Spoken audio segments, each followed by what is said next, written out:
Salam, salam satu iman. Jagalah hatimu, jangan sampai ternoda.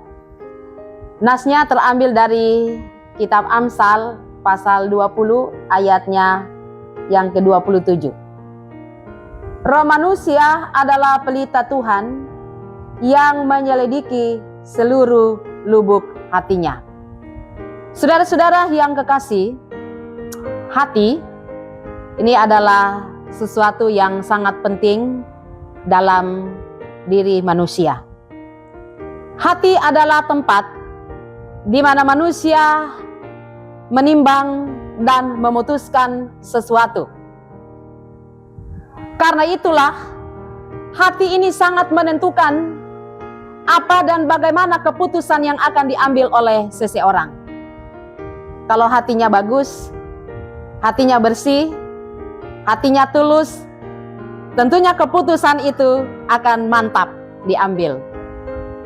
Tetapi kalau hati itu penuh dengan gangguan, hati ini penuh dengan segala macam hal yang bisa merusak kehidupan, nah itu juga akan berakibat dari keputusan yang kita ambil. Tetapi sesungguhnya di dalam hati manusia, menurut kitab Amsal tadi, bahwa di dalam hati itu ada roh manusia yang merupakan pelita Tuhan. Luar biasa ya, bahwa Allah menciptakan kita, Ia menaruh roh manusia di dalam sebagai pelita Tuhan, artinya sebagai yang akan mengontrol seluruh keadaan hati kita. Sehingga sampai ke relung hati, lubuk hati yang paling dalam, sesungguhnya di sana selalu ada roh manusia yang berbicara. Dikatakan bahwa roh manusia itu adalah pelita Tuhan, artinya roh itu tidak akan menyangkali kebenaran. Nah, itulah yang biasanya disebut hati nurani. Hati nurani selalu berbicara ketika atau sekalipun apa yang ada dalam pikiran kita itu berbeda dengan apa yang ada di dalam hati. Karena itu adalah sesuatu hal yang sangat penting. Nah, mengapa saudara-saudara sehingga Allah menaruh roh manusia itu sebagai pelita Tuhan? Itu adalah penuntun di dalam kehidupan kita sebagai manusia apapun yang akan kita lakukan. Maka jikalau seseorang mendengarkan suara hati, tentunya ia tidak akan salah atau tidak akan melakukan tindakan-tindakan yang tidak terpuji.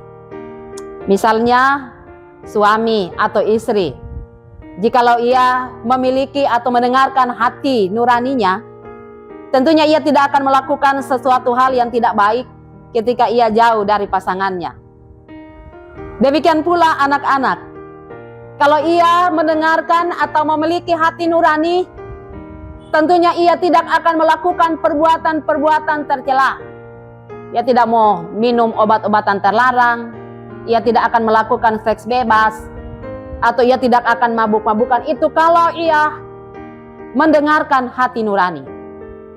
Tetapi kadangkala yang terjadi, banyak manusia itu mengabaikan hati nuraninya. Banyak manusia yang tidak mau mendengarkan apa yang dikatakan di dalam hati nurani, sehingga ia melawan itu. Jadi apa yang ia lakukan sesungguhnya bukan sesuatu yang diperintahkan oleh hati nurani. Oleh karena itu pada saat ini menjaga hati itu adalah sesuatu hal yang paling penting diingatkan kepada kita, agar hati ini tetap bersih. Ingat bahwa roh manusia itu sebagai pelita Tuhan, itulah yang akan menyelidiki, yang akan selalu menyoroti, yang akan selalu melihat kedalaman hati kita. Sehingga ketika kita memanfaatkan itu, maka kita akan mengerjakan hal-hal yang baik, yang berkenan kepada Tuhan. Karena itu jagalah hatimu, jangan sampai ternoda, sehingga kita akan semakin dipakai Tuhan dan semakin menjadi berkat bagi orang lain atau bagi sesama dimanapun kita berada. Tuhan memberkati, salam satu iman.